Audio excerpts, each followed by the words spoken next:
con cariño y con fidelidad, sobre todo, que es lo importante, a unas ideas que siguen siendo sagradas para nosotros. Y ahora, entrando en el tema de la tarde, unas palabras breves, brevísimas, más que de presentación, de introducción a nuestro querido e ilustre conferenciante catedrático de la Complutense, Sebastián Mariner. Sebastián Mariner es un hombre, perdonadme, es un hombre que sabe latín. Y cuando digo que sabe latín, no lo digo en la acepción figurativa o metafórica de la frase. Se convertiría a Sebastián Mariner en un hombre astuto, ladino y habilidoso. Pronuncio la frase en su sentido gramatical directo. Sebastián Mariner es un hombre que sabe latín porque es un latinista y porque conoce de verdad y a fondo el idioma. Y hombres que sepan latín, que sean latinistas, que conozcan a fondo y de verdad el idioma, son los que nos hacen falta. Y voy a explicar. El latín obliga a pensar. El latín enseña a pensar, y a pensar bien, y a expresarse mejor. Las declinaciones y el hiperbatón no son pasatiempos, crucigramas, distracciones, son ejercicios serios de reflexión para contemplar la idea y para ver la forma de expresarla mejor. Por consiguiente, un hombre como Sebastián Mariner, que sabe latín, es un hombre que piensa bien y que se expresa todavía mejor. El latín, se dice, es una lengua muerta. Muerta porque hoy no dialogamos en ella y con ella. Y se diferencia de las lenguas vivas en que estas, que son las que hablamos, tienen sin embargo el inconveniente de que evolucionan, fluctúan, cambian el signo y el significado de las palabras, producen confusión e incluso admiten neologismos. Por el contrario, la lengua muerta, eso que se llama muerta, es una lengua acuñada, donde cada vocablo dice exactamente lo que quiere decir. No se presta el vocablo en latín a dobles y confusos entendimientos. Por eso un hombre como Sebastián Mariner, que sabe latín, es un hombre que dice lo que quiere exactamente porque sabe lo que dice. El latín es también el trasfondo de una serie de palabras que también se utilizan en los lenguajes técnicos. El latín proporciona, entre otras cosas, lo que se ha llamado la formación clásica, o quizá defectuosamente humanista, y por una parte permite vislumbrar ese trasfondo único de las ciencias y de las artes, y por otro lado sirve para conectar toda la tecnología, toda la técnica que por sí sola no hace más que dispersar, atomizar y aislar. Por eso, un hombre como Sebastián Mariner, que sabe latín, es un especialista en temas generales. El latín proporciona sabiduría y autoridad. Sabiduría para penetrar en el conocimiento del ser y de las cosas. Y autoridad que da prestigio y que sirve para ganar respeto. Luego un hombre como Sebastián Mariner, que sabe latín, es un hombre que gravita en el medio social y profesional en que se desenvuelve. Pero el latín nos da en nuestros idiomas la raíz y el origen de nuestras palabras. Obliga por curiosidad o por espíritu de inquisición a descubrir la etimología, la razón de ser, lo que quiere decir esa palabra. Nos lleva a comparar esa palabra con otras de ese mismo idioma o de otros idiomas distintos que nacieron del latín para ver sus afinidades. Por consiguiente, el latín nos obliga a no permanecer en la superficie apariencial de las cosas, sino a profundizar en ellas hasta tocar su médula. Por eso un hombre que sabe latín, como Sebastián Mariner, forzosamente tiene que ser un investigador. Pero es que el latín, decíamos, es idioma madre de otras lenguas, entre ellas el castellano, el catalán, el gallego, es decir, de las lenguas romances españolas, que son fraternas, porque reconocen una misma maternidad. Por consiguiente, desde el ángulo del latín, quienes se expresan en castellano, o en catalán o en gallego, destacan sí hechos diferentes, pero no hechos diferenciales. Hechos no enfrentadores, sino enriquecedores. No manifestaciones de culturas distintas, sino expresiones distintas de una misma cultura, que es precisamente la cultura española. Por eso un hombre que sabe latín como Sebastián Mariner es un español total, de conciencia, obra y deseo, como diría nuestro Rubén Darío. Finalmente, el latín ha sido el idioma oficial de la Iglesia católica, apostólica, romana de Occidente. Ha sido el idioma en que esa Iglesia ha hablado y se ha dirigido a Dios. Ha sido en ese idioma, desde los tiempos al menos de Roma, en que esa Iglesia ha entonado el credo, ha consagrado el pan y el vino en el santo sacrificio de la misa, ha cantado la salve y ha salmodiado las letanías. Enfrente de esta corriente progresista de clara manifestación e influencia protestante, que ha hecho que el latín sea agredido, exiliado, y que los católicos seamos menos universales, porque ni siquiera nos entendemos cuando nos dirigimos a Dios en ese lenguaje sublime de la liturgia en latín. Por eso, un hombre como Sebastián Mariner, que sabe latín, es un símbolo de la unidad católica. Por todo eso, Sebastián Mariner resulta que es un hombre que piensa bien y se expresa mejor. Es un hombre que sabe decir lo que quiere decir porque sabe exactamente y precisamente lo que dice. Es un hombre que tiene la formación clásica y por consiguiente es un especialista en temas de carácter general. Es un hombre que tiene esa formación humanista que le permite con autoridad y con prestigio gravitar en el medio social y profesional en que se desenvuelve.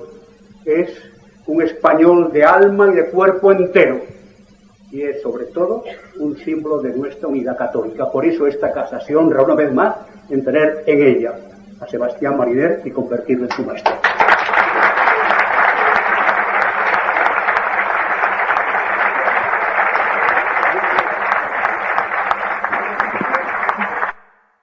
Señor presidente, señoras y señores, queridos amigos, voy a hacer la viceversa de la última vez que en otro local tuvieron ustedes la paciencia de escucharme. ¿Recuerdan el Dios te lo perdone, Fray Juan, que me ha sacado vieja y legañosa? Dios se lo perdone, don Blas, que me ha sacado tan guapo y favorecido.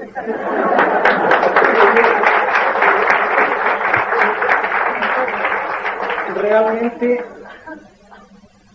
a la hora de los recuerdos, vuelvo a este mismo local y me encuentro con aquella noche en que hice de Blas Piñar una síntesis, una sola pieza, el político y el notario, el hombre que cuando prometía no engañaba, podía prometer él de manera diferente a como podían prometer otros que también prometían.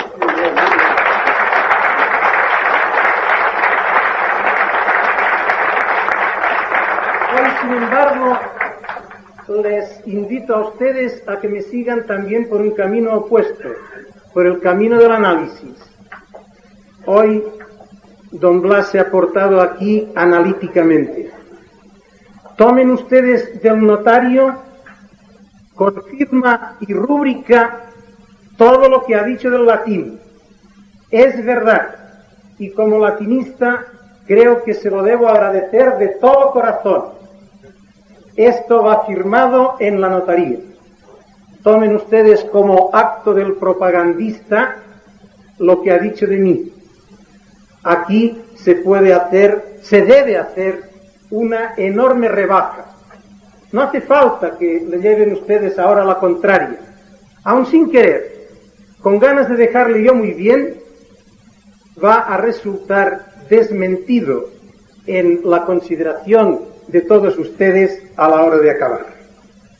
Se lo insinuaba yo en la última conferencia en que coincidimos casi a la salida, y augurándome él con su buena alma los mejores deseos para este día, yo le objeté que después de lo que había ocurrido ya prácticamente se me había puesto enormemente difícil, por no decir casi imposible.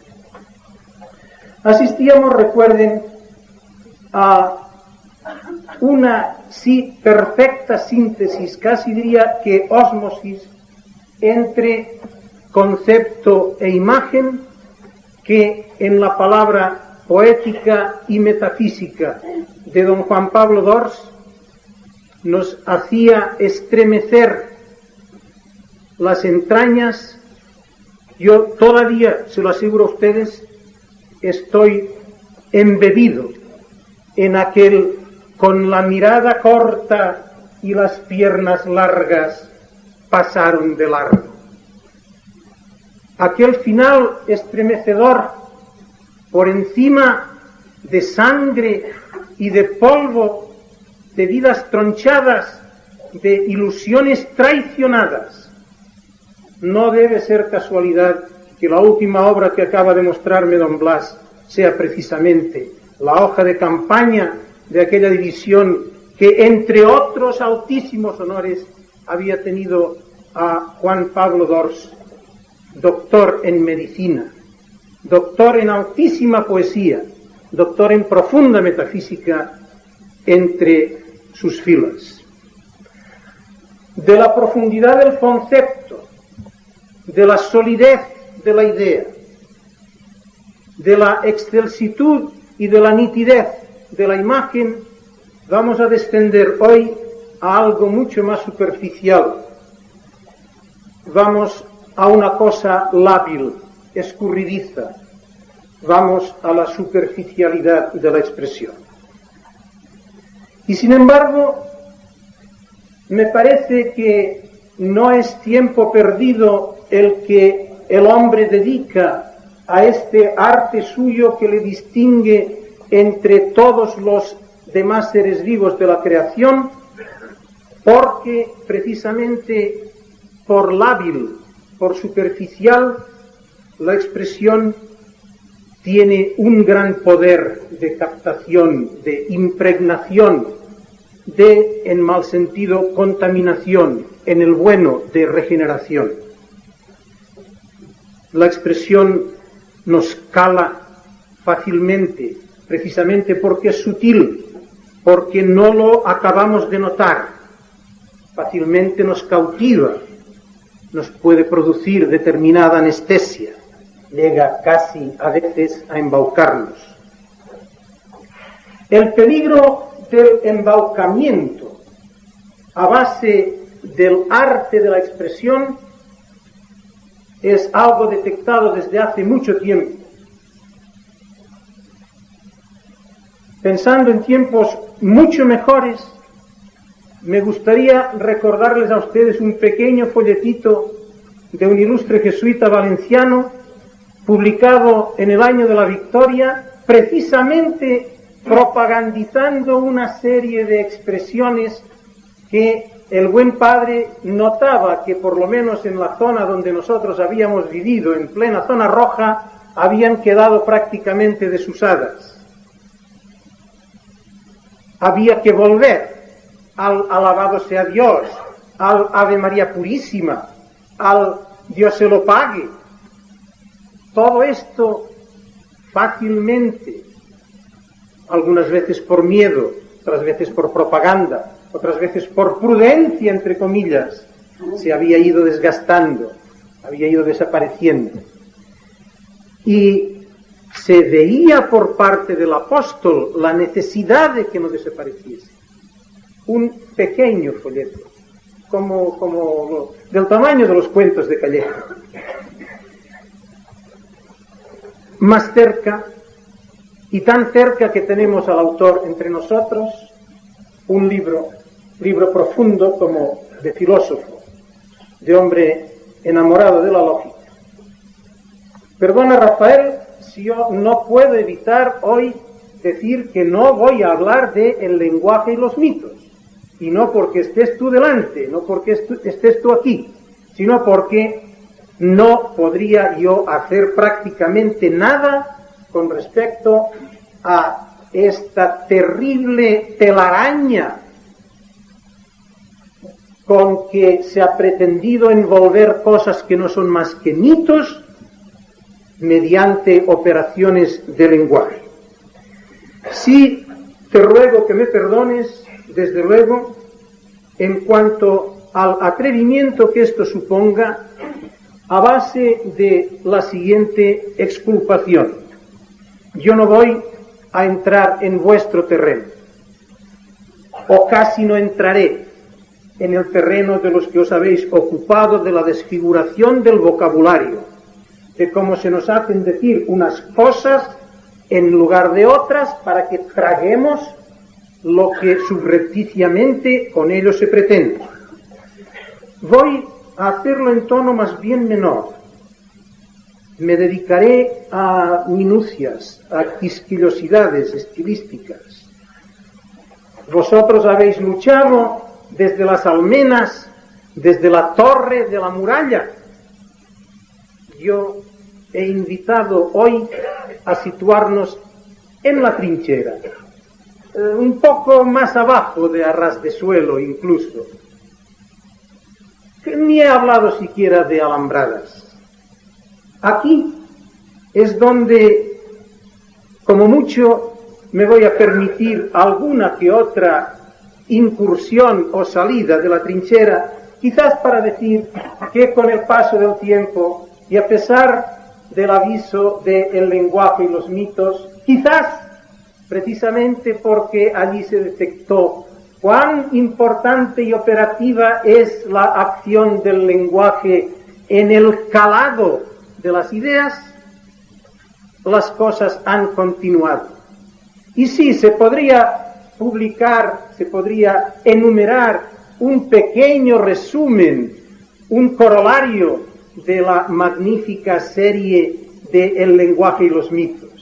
Y nos encontraríamos probablemente con pequeñas adiciones del tipo de la armonización y la concertación, términos exquisitamente musicales que quizás por pudor terminológico vinieron a sustituir a ese consenso de que se hablaba cuando en realidad no era consenso, puesto que, como se ha podido demostrar perfectamente, no había una unión de sentimientos, sino únicamente conchaveo, es decir, una puesta en común de ambiciones y una disposición mutua a apoyar unos las de los otros. Con su armonización y con su concertación, la UCD se fue con la música a otra parte. Estupendo, maravilloso.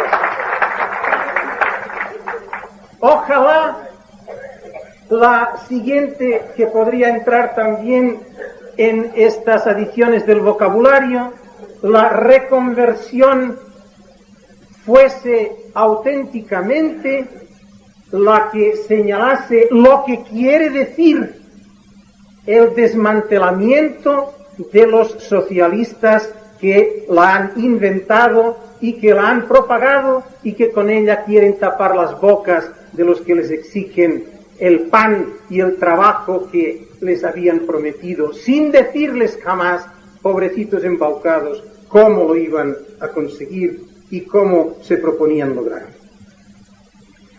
Según esto, pues, ojalá nos encontrásemos con que las nuevas palabras que se vayan añadiendo tuvieran tan espléndidos resultados como este final andante con moto que acompañó a la concertación y a la armonización de los últimos tiempos de gobierno ucedero. Es, desde luego, un deseo que supongo muy compartido por todos ustedes. Para contribuir a ellos, para lo que les invito hoy a que caven un poco conmigo esta trinchera lingüística, donde nos entretendremos en lo más menudo y detallista de las maneras y de los estilos, casi de quisquillosidades, y que me lo perdonen por esa deformación profesional a que aludía don Blas, que le agradezco mucho que me sirva ahora de exculpación. Sí, efectivamente, quien se dedica habitualmente a marcar estas cosas, es posible que vea algunas que normalmente no se ven, o quizás también que se pase de rosca. Y por esto, para que, por un lado, cumpla con el otro matiz de mi deformación profesional, y para que puedan ustedes quizás calibrar cuánto puede pasarse de rosca, vamos a cumplir con la orden del Senado romano, hablando de las cosas divinas antes que de las humanas, o si quieren ustedes, con el precepto de la poesía clásica que invita a las musas a comenzar por Júpiter. Empecemos, pues, por cuestiones que tocan a ideas religiosas. Y la primera va a ser la que les puede parecer a ustedes más quisquillosa. Hablemos de Paulo VI. Sexto, luego Paulo. Porque si Pablo primero. Sexto, porque viene después de Paulo primero, segundo, tercero, cuarto y quinto. Y sin embargo, ¿de qué manera tan dura la progresía andante española se resistió a lo que el propio pontífice había instruido?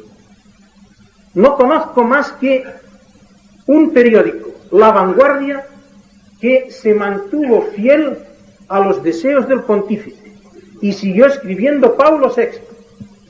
En Madrid, muy pronto, podría citar los nombres propios que creo autores del desaguisado, aquello se acabó.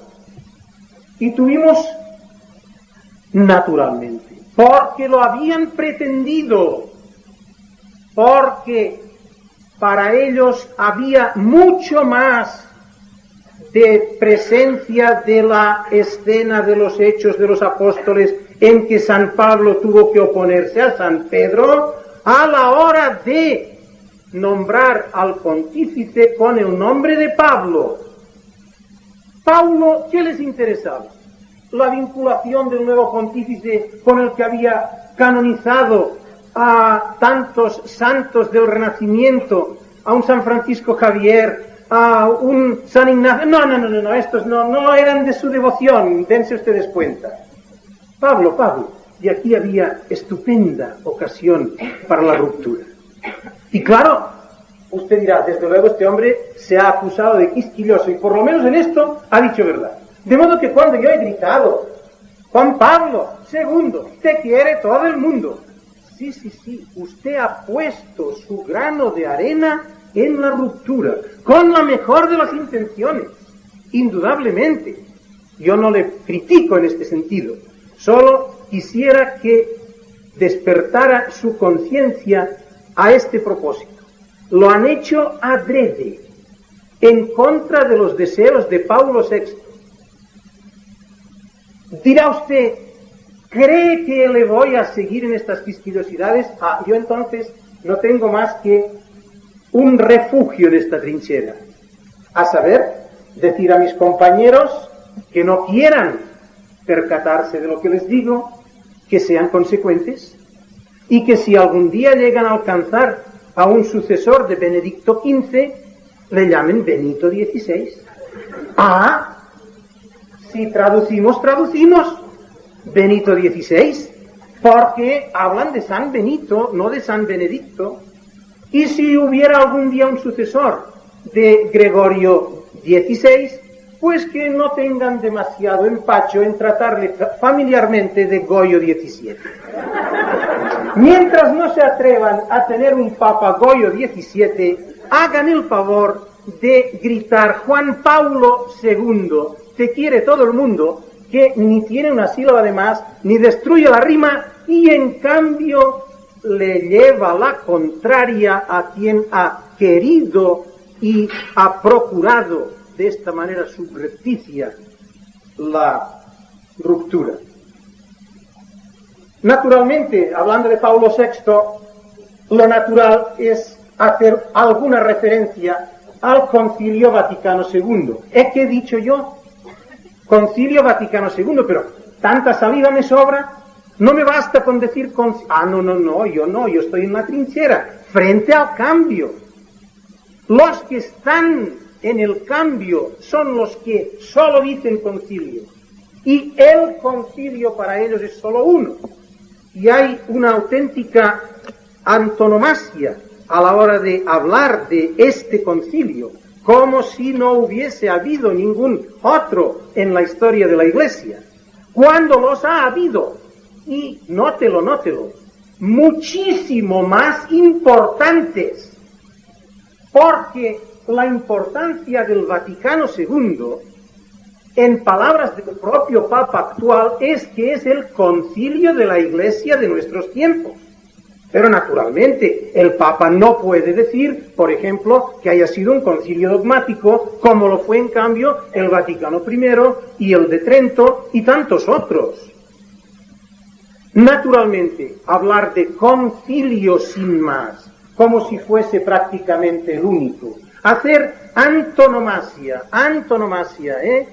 una denominación en contra de algo, tiene su miga, tiene su intención, es naturalmente una etapa, un proceso con el que se pretende llevarnos por encima de una serie de siglos gloriosos de la historia de la Iglesia a entroncar más atrás. Los que hablan de concilio, sin más, son los que no tienen empacho en decir que ha provocado una auténtica revolución en la Iglesia. Revolución en la Iglesia. Revolución que es, por tanto, un volver atrás, una involución que a veces desprecian, o dicen ellos despectivamente. ¿Y por qué interesa tanto? Esta es una de las más terribles exigencias de la pretendida unificación del ecumenismo malentendido. Si vamos atrás, efectivamente muy atrás, si conseguimos que se olviden estos tantos concilios de la historia de la Iglesia, el de Trento y el Vaticano I sobre todo, entonces las diferencias con respecto al protestantismo van siendo efectivamente muy menores. Diría que si se remonta uno a Nicea y a Constantinopla, pues casi volvemos a la unidad total. Tenemos lo que nos une y no lo que nos separa. Y esto es tremendamente sugestivo para quienes viven al amparo. No creo que se lo hayan formulado conscientemente, pero es terrible. Una aporía que a primera vista parece que pueda superar incluso, o por lo menos equipararse a las de Zenón. Amigos, el día que todos los católicos nos hayamos hecho protestantes, y ahora usted espera que yo diga, se habrá acabado el catolicismo. ¡No! Se habrá acabado el protestantismo. Naturalmente, se acabó la disidencia. Ya no hay quienes estén separados. Y con esta idea, sin formulársela explícitamente, está viviendo y haciendo apostolado, a veces quizás con buena voluntad, tantísimo clero, tantísimo seglar. Por esto les interesa eliminar las diferencias y asistir a una especie de renacimiento de la Iglesia en lugar de perfeccionamiento de la Iglesia, hablando del concilio como si este fuese el único y no hubiera habido otro. Es posible que esto sea más convincente que lo de Paulo VI, sobre todo si usted se va fijando un poco más y se percata. Antes don Blas ha aludido a traducciones intencionadas. Me pareció una vez, no aquí, en otro local de donde él es patrono, a propósito de traducciones intencionadas. Sí, efectivamente, a la hora de hablar de iglesias, por favor, usted no pluralice. O al menos, si pluraliza, deje de recitar el credo. Porque en el credo, aunque ahora le han vendido a usted en la iglesia que es una santa católica y apostólica, con el peligro de la curiosísima deformación, y en la iglesia que es una santa católica y apostólica, como si hubiese una santa más en el calendario, pero en fin, usted no cae seguramente en esta deformación, pero el peligro está. Tenían la palabra que les habría servido perfectamente, que habría traducido con toda exactitud la palabra latina. La iglesia que es única, única. No hay más que una iglesia de Cristo. Y esto se lo enseñan a usted, y en rigor se lo hacen decir, aunque probablemente así, un poquito edulcorado para que se note poco, y se pueda hablar de las iglesias. Históricamente se lo colaron a un santo, al último pontífice santo, a San Pío X. Fue el octavario por la unión de las iglesias. Sin embargo, San Pío X no alcanzó a vivir los tristes tiempos de febrero de 1984 en tantísimas iglesias españolas, donde el octavario por la unión de las iglesias era auténticamente de pena, donde la idea de que la Iglesia católica, la única Iglesia de Cristo, no tiene la verdad, estaba prácticamente a flor de labios, muchas veces más allá de los labios, salía y se decía, por parte de clérigos predicadores. No. En otra ocasión, y hay aquí un testigo, tuve que hacer notar que a lo largo de todo el Evangelio, de los 4 Evangelios, si ustedes quieren, Cristo no emplea jamás iglesia en plural, jamás, mi iglesia, siempre en singular, y que se necesita una invasión de la cultura helenística, ya en los tiempos del helenizado San Juan Evangelista, para que sí se encuentre la división del Apocalipsis en los distintos mensajes a la iglesia, al ángel de la iglesia de Esmirna, etc. Allí, con una idea que retomaba, como es natural, el sentido pagano del término eclesio, si quieren ustedes neutro, se podría decir de cualesquiera asociaciones. Y entonces, evidentemente, esto cambia. Pero, en nuestra trinchera, no debería entrar este plural en ninguno de 2 aspectos en que es frecuente que entre. En primer lugar, en el que decía a propósito de las demás confesiones cristianas, no llamarlas iglesias. Si son protestantes, sectas. Si no difieren en cuanto al credo, entonces se les puede llamar efectivamente confesión, pero cuidado con la obediencia a quien la Iglesia de Cristo se la debe. Naturalmente, esto tiene también otra proyección, quizás hoy día más difundida, no me atrevo a decir que más perniciosa. Está la pernicie de lo primero en el hecho de que sea tan fácil, sobre todo ahora, en que una serie de sectas protestantes nos dan sopas con onda a muchísimos católicos en cuanto a reverencia, en cuanto a moralidad, en cuanto a fervor practicante. Es peligroso, efectivamente, poder llegar a pensar que quizás la verdad esté en lo que ellos creen cuando no es exactamente así.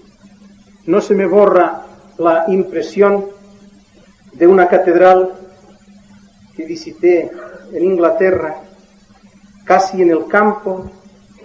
Estaban descubriendo además unas pinturas románicas con la Virgen,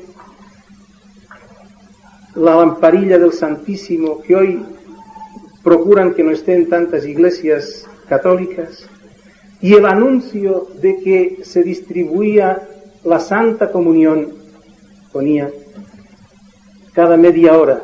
¿Cuánta iglesia católica que va? Pídala usted después de la misa y le mirarán un poquito sesgado.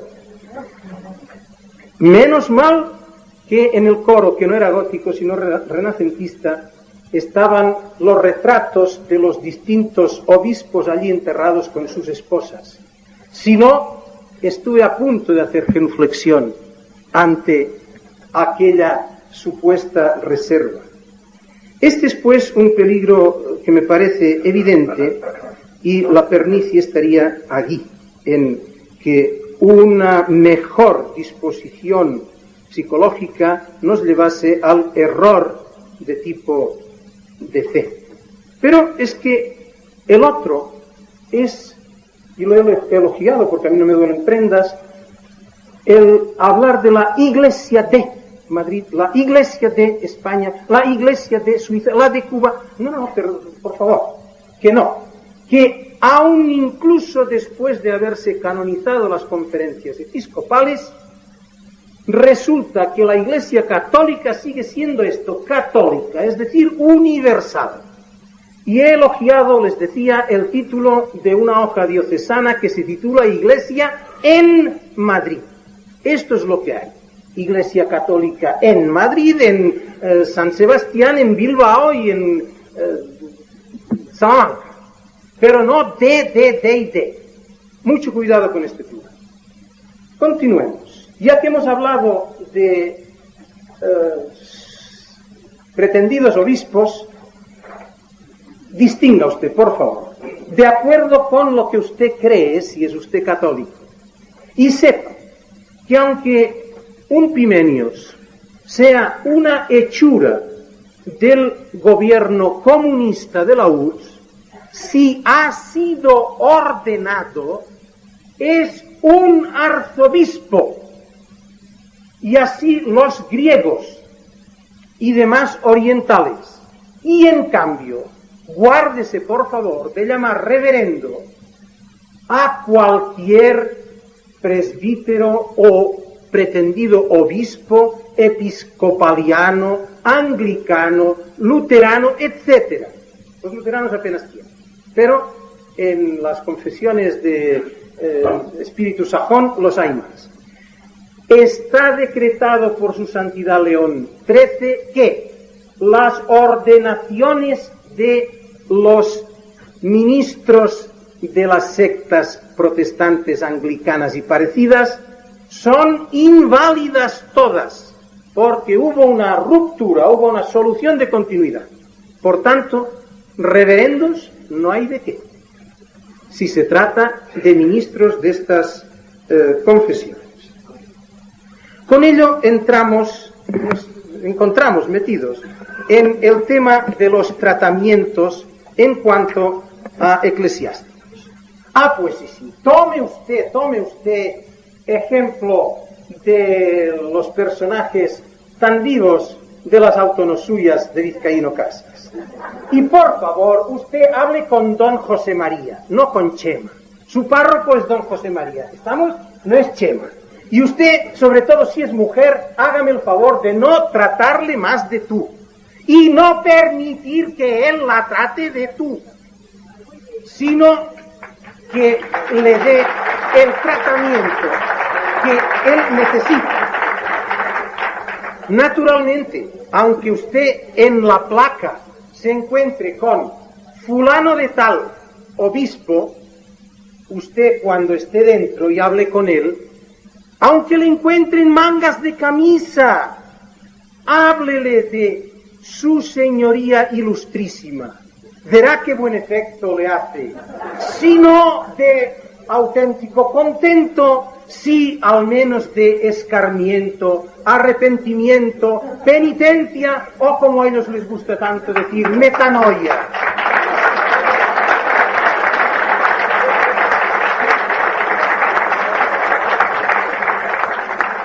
Naturalmente, a ese párroco, a don José María, llámele usted padre. Sí, llámele padre. Es un título al que jamás él debiera haber querido renunciar. Llámele padre. Exíjale que se porte con usted como un padre bueno, de los que dan huevo y pan y no serpiente ni escorpión. De estos, no de los otros. Claro, en este punto es casi necesario que, por un deber de caridad, yo les diga, por favor, sin embargo, ponga esta excepción. No haga esto con los secularizados. Evíteles este trauma. Me decían el otro día, alguien que también está aquí presente, que con uno no secularizado, párroco en un barrio de Madrid, se había encontrado una determinada persona o grupo de personas de esta casa, le habían reconocido por una actuación en la tele, se habían dado cuenta de que estaba con una compañía de otro sexo y no se les ocurrió otra cosa que empezar a padre por aquí, padre por allá. Evidentemente hicieron muy bien, porque este todavía celebra, todavía predica, y si me lo dejan decir, como ellos, todavía cobra. Pero los otros, los que pasan por el terrible trauma de una secularización, de una vocación quizás indebida, quizás no podemos juzgarlos, creo que sería una excesiva tomadura de pelo. Yo por lo menos no me hago responsable. En la trinchera no admitiría probablemente esta tomadura de pelo.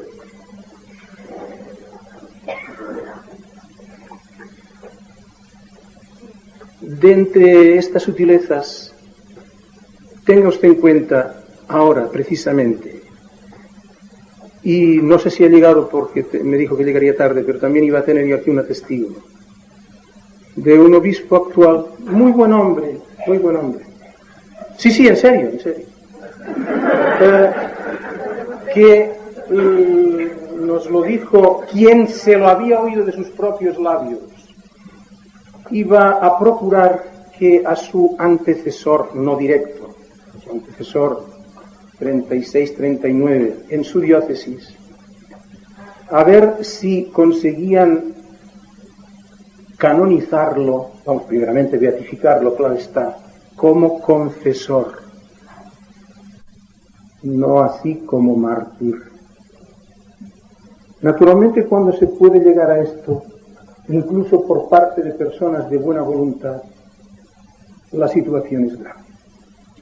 Porque el mártir fue efectivamente sacrificado, dio su sangre como tal obispo. Por tanto, si se prueba así, es santo, es. Como confesor, en cambio, al parecer, pues, la indagación tendría que ser muchísimo más severa, muchísimo más minuciosa. Y sin embargo, da miedo el mártir incluso a obispos. ¿A dónde hemos podido llegar? Entonces, mucho cuidado con hablar de mártires, porque me temo que sustituir caídos, o como decían en Navarra, nuestros muertos, iba a provocar una discriminación y nos íbamos a referir solamente a las carmelitas de Guadalajara. Conste que yo les tengo una veneración enorme, que quede claro, pero que iba a ser prácticamente quizás solo los que murieran o hubieran muerto con hábito o con sotana puesta, o por lo menos habiéndosela arrancado contra su voluntad. Y no basta. Necesitamos, y lo digo en presencia de un notario que lo ha dicho tantas veces, necesitamos hacer lo posible para que el ángel del Alcázar y tantos como él, los que acuñaron y practicaron sobre todo la maravillosa frase de tirar, pero tirar sin odio, sean también santos de los altares, patronos de los católicos, patronos de los ejércitos, y que nos enseñen de una manera viva y para toda nuestra existencia cómo no se puede tolerar, no se puede conchavar uno con el mal, sino a lo sumo tolerarlo, y que hay que ser valiente para eliminarlo.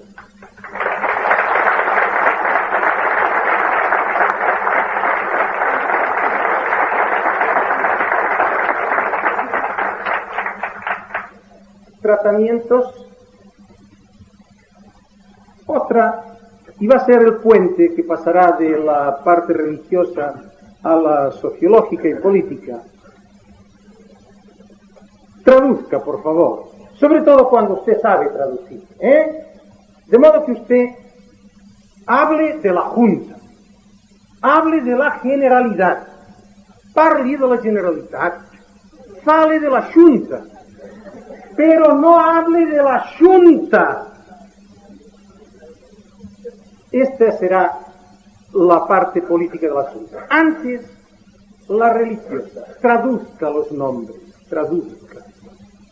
Aquí, en este pretendido encumbramiento de determinadas lenguas, de la mía, por ejemplo, o del gallego, de este enriquecimiento a que se refería antes don Blas, existe un peligro contra la religión si no se traducen los nombres propios de personas. Es decir, usted hable de Narciso Serra y diga tranquilo, Jorge, tranquilo.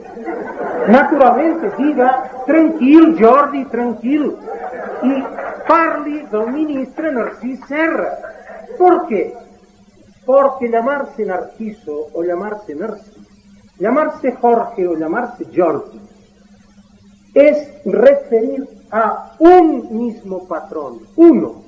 Usted no dice naturalmente San Jordi, usted dice San Jorge. Yo digo San Jordi, no digo San Jorge. Naturalmente. Depende de en qué hable cada uno. Entonces, el hacer de cada antropónimo una especie de posesión personal, que un individuo se llame necesariamente Joan y no se pueda llamar Juan, es evitar la referencia a ese santo patrono que se le dio el día del bautismo para que gozara de su protección y le imitara en sus virtudes. Se ha roto entonces esto, es algo personal. A lo sumo es algo de familia y nada más. Traduzca, que no es tan difícil. Si se tratase de nombres, qué sé yo, enormemente exóticos, pero los que usted conoce, dígalos en la lengua en que esté hablando. No haga el caldo gordo a quienes quieren separarse totalmente de esta auténtica vinculación. Y ahora, naturalmente, si así con los nombres de personas, ya reconozco que nada tiene que ver con la religión, la generalidad ni la Junta, pero sí tiene que ver con la lógica, con la congruencia. Es decir, usted necesita naturalmente que o traduce o lo deja todo en su lengua original. Y se acabó de hablar de Copenhague, Usted hablará de ahora en adelante de Copenhague. Hay que ser congruente, ¿sí? Y otra cosa.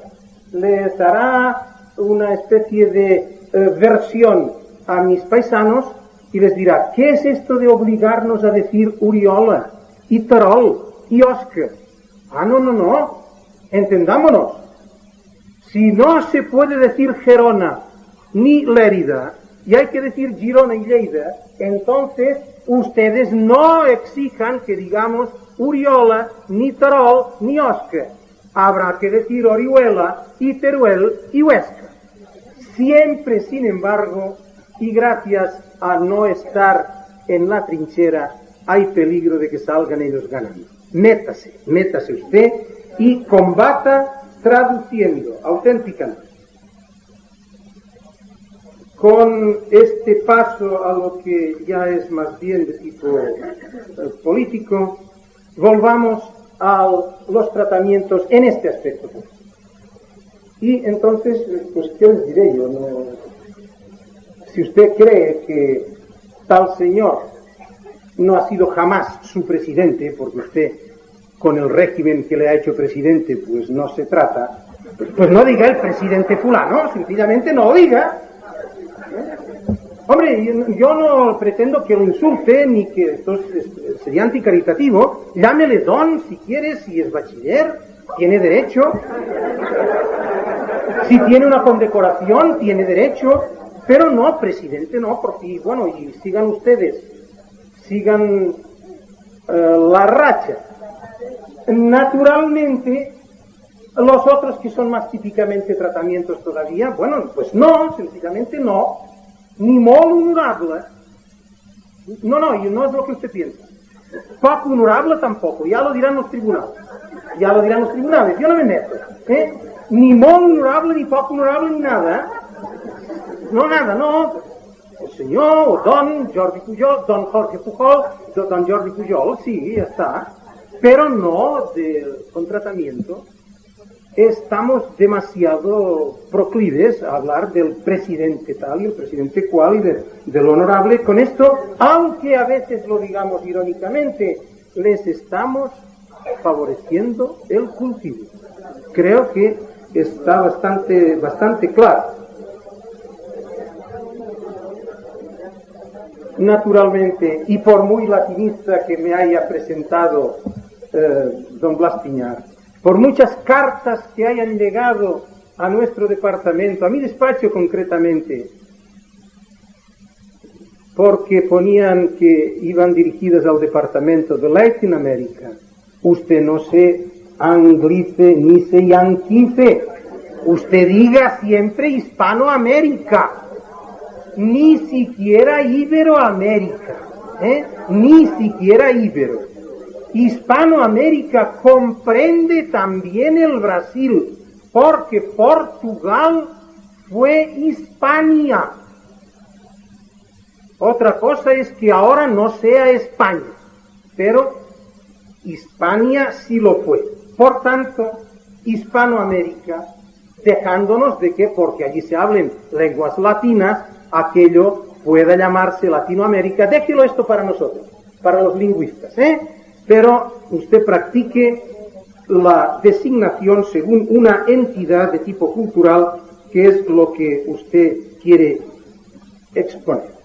Y ahora, nobles carlistas del alma mía, que dice la canción, los que estén escuchando y sean de credo tradicionalista, mucho cuidado hoy día con las Españas, mucho cuidado. Este plural todavía se puede decir, creo, con perfecta ortodoxia política, todavía. Pero hay del día que los federalistas se apoderen de él. Entonces, procurar no seguirles la corriente, efectivamente. Porque ni es verdad que España hoy día sea aprovechable porque hubo dos Hispaniae en la España romana, la ulterior y la quiterior, y tres después con la tarraconense, la bética y la lusitania, sino que ya ni siquiera, desgraciadamente, es aprovechable con referencia a la España europea y la Nueva España de América. Si ustedes han sentido alguna vez la emoción en aquella nación tan admirable y tan desgraciada es el Museo Nacional de Arte Religioso, cuya administración está confiada a la Iglesia Católica. Me estoy refiriendo a la Santa Iglesia Catedral Metropolitana y Primada de México, de Ciudad de México, en el idioma de dentro de la trinchera. En el de fuera es el Museo Nacional de Arte Religioso.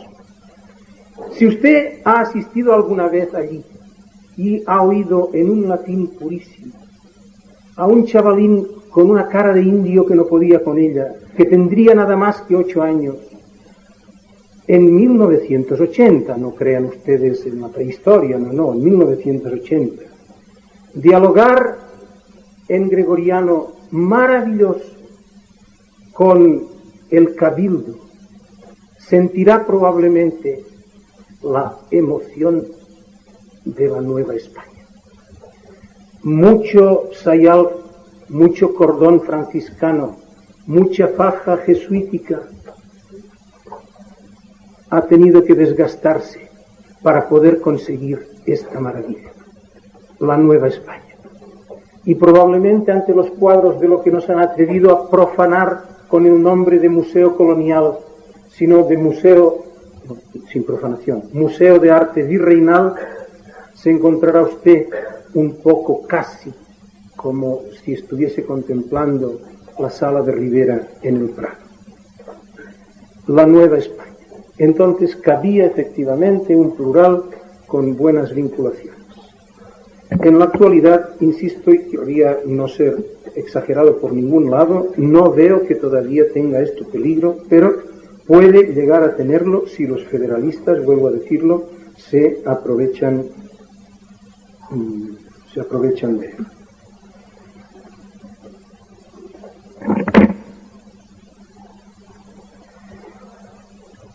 Usted, si quiere ser exacto, por favor, no hable de centrales sindicales. El mero hecho de un plural destruye el término central. Hubo una central nacional sindicalista, pero centrales sindicales es una de las piezas más valiosas del ajedrez que hubiera podido jugar un determinado político y su partido y que la cedió de una manera absurda al enemigo, de manera que se potenciaran así unos determinados sindicatos, que es lo que creo que dentro de la trinchera se tiene que decir. Tan sindicatos como los demás y nada más que sindicatos. Más numerosos, bueno, lo siento,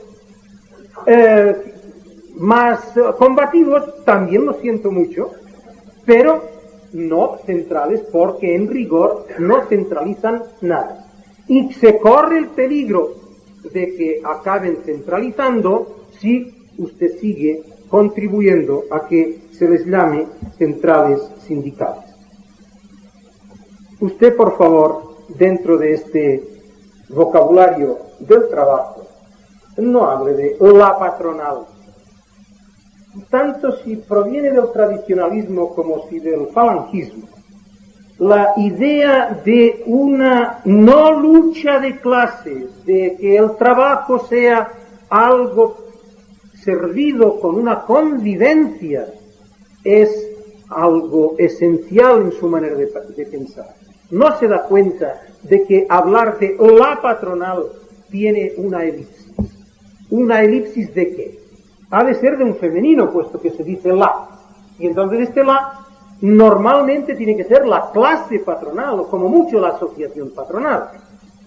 Déjese pues, hable usted de empresarios, hable usted de las clases que aportan el capital, que recordará usted que en un ideario bastante seguido en esta casa es nada más que uno de los instrumentos de la producción. Así lo definía el Fuero del Trabajo.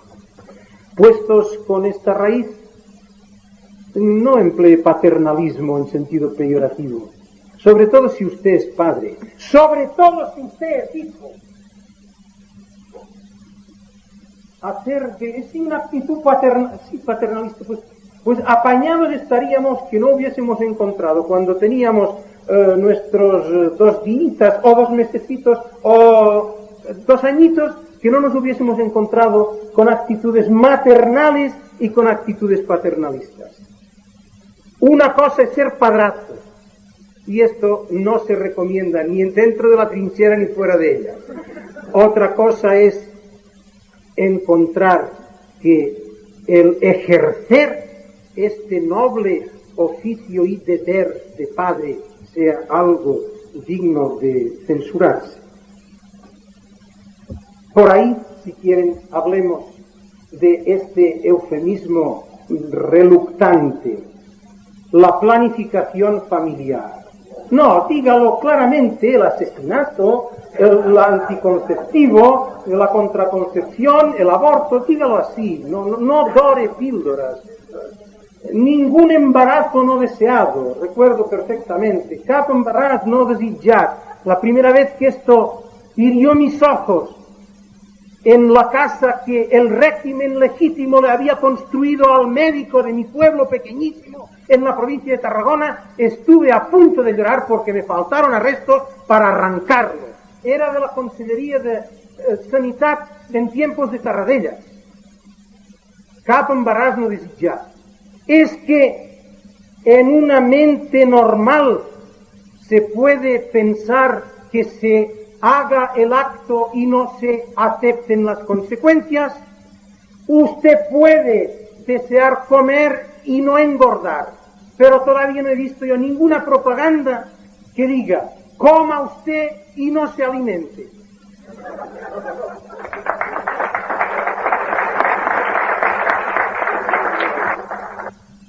Naturalmente, y profesor, usted se acuerda de aquellos carteles con que tan magníficamente nos demostró lo insulso, lo etéreo, lo vaporoso de la democracia.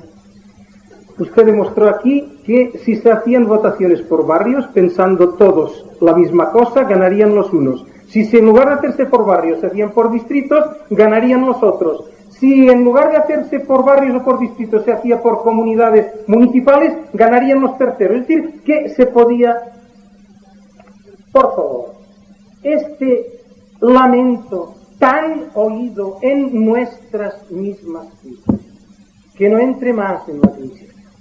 Eso de identificar, no, claro, porque esto ni es democracia ni es nada. Lo que nosotros tenemos aquí es una filfa de democracia. No, tenemos una auténtica democracia. Las democracias son esto.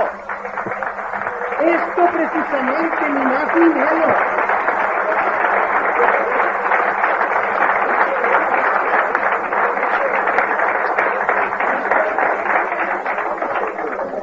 Por tanto, no hablar de dónde las democracias funcionan bien. Y ponga ejemplos. Y luego note que usted acaba de decir que funcionan bien donde hay divorcio, donde hay aborto, donde se prepara la eutanasia, etcétera. Usted, sincero, mano al pecho, ¿usted está dispuesto a decir que esto funciona bien? Pues si no está dispuesto a decirlo, no lo propague con su manera de hablar. Bueno, es posible que si yo les digo que no agoto la lista y que esto es más bien una especie de muestreo de ejemplos variados, unos más, otros menos peligrosos, respire por fin, porque no es de desear que se complete todo, primero porque yo tampoco sabría hacerlo. Ahora, lo que sí nos queda por tratar es la actitud en el interior de la trinchera. No porque le haya puesto esta imagen, me he querido referir a una actitud puramente defensiva. Pues yo no diré más que tengamos aquí una mala democracia. Yo no diré más Chema. Yo no diré más don Paco a un profesor si se llama Francisco, etc. No. Usted sepa que la mejor defensa es el ataque. y por consiguiente que no basta con no decir. Tiene usted que decir lo contrario. Lo contrario. Hay que emplearlo, pero emplear lo que les he dicho antes, que quizás sí pueda hacer pupa, pero si hace pupa, aunque sea nada más que de remordimiento, ya ha conseguido usted bastante de lo que auténticamente se promete. No haga pues solamente una reflexión en el sentido de no hacer como hacen los demás. Haga como usted cree que se debe hacer para sí influir en los demás. Es posible que usted, sin embargo, piense, ¿y no sería mejor una táctica paulina, aquel hacerse todo a todos? Todo a todos. Bueno, yo con tal que acabe usted de leer el versículo de San Pablo, pues ya entro en conversación con usted. Todo a todos sería, ellos dicen chema, pues yo chema. Ellos dicen, mire, lo que continúa San Pablo es para ganarlos a todos para Cristo. Este es el hacerse todo a todos. Este es el fin, ganarles a todos para Cristo. ¿Y me puede usted decir si se les gana? Dolorosísimamente estoy pensando en un colegio mayor universitario de Madrid, dirigido por una monja antigua alumna nuestra. Era capellán de allí un antiguo alumno nuestro. Recuerdo la última vez que estuve en aquella institución, el capellán era Juan, ni don Juan ni nada. Naturalmente, el ósculo se daba por parte de las colegialas al capellán, naturalmente. Bueno, ustedes ahora esperan el final, y el final tampoco es el que ustedes esperan. Porque don Juan, gracias a Dios, sigue siendo sacerdote, y un estupendo sacerdote. Lo que no deben ustedes preguntarme, porque ya no existe, es por el tal colegio mayor también. De modo que hacerse todo a todas. Así acabó el ganarlas para Cristo. Fue mandarlas a la calle. Es naturalmente un caso que por haberme tocado muy cerca la víspera cordial, no quisiera que pudiese parecer que es algo general. Pero díganme, gracias a todas estas connivencias de lenguaje, de tratamientos, se ha conseguido mucho. Por lo menos la historia está en contra. En efecto, ¿qué hicieron los discípulos de San Pablo?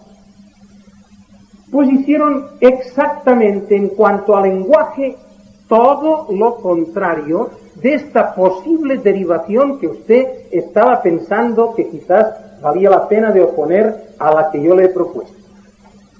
En efecto, en lugar de hacerse con los términos del mundo religioso que trataban de conquistar, hicieron todo al revés. Y en lugar de seguir hablando de la palabra que les servía para llamar baño, introdujeron una del griego. Y por esto dice usted hoy bautizo y bautismo, que en rigor es nada más que baño. En lugar de seguir empleando el término que servía para los ministros de la religión pagana, Flamen lo prácticamente desterraron. Sacerdos lo reservaron para sus poemas, porque iba bien, tenía mucha tradición virginiana. Y metieron algo que podía parecer, hoy parecería un insulto. Metieron el viejo, presbítero, para designar a esto. Y así lo hicieron con los cargos, no solo con los cargos religiosos, lo hicieron con las actitudes ante la vida, incluso la vida moral nada más. Por ejemplo, acabaron con el término amar y amor, y lo sustituyeron por la dilectio y la caritas.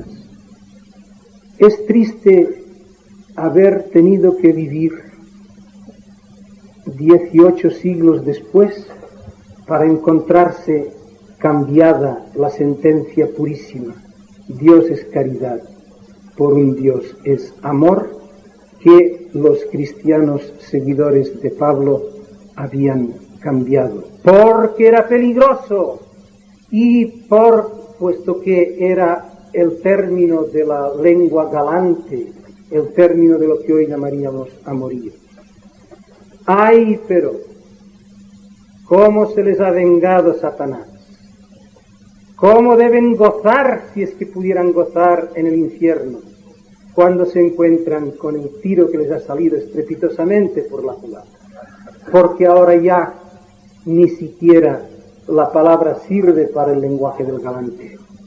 Ahora, por influencia del hedonismo circundante, ¿podría usted decir que hacer el amor signifique hacer una gracia de caridad?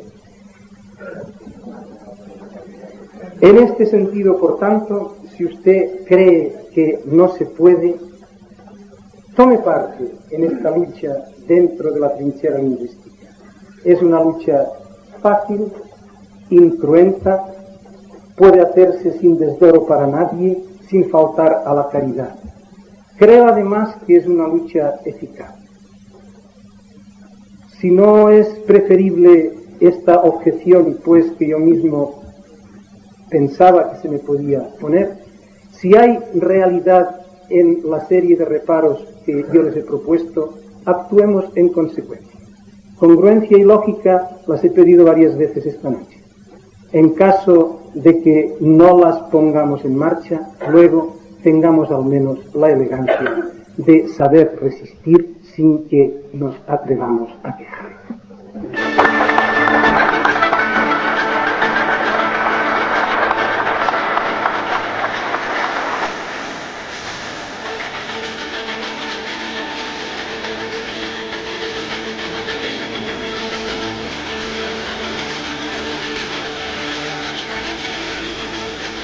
Hemos compartido conferencias selectas, en donde por cortesía de Milicia in Veritate y Radio Cristiandad disfrutamos de la importancia del lenguaje,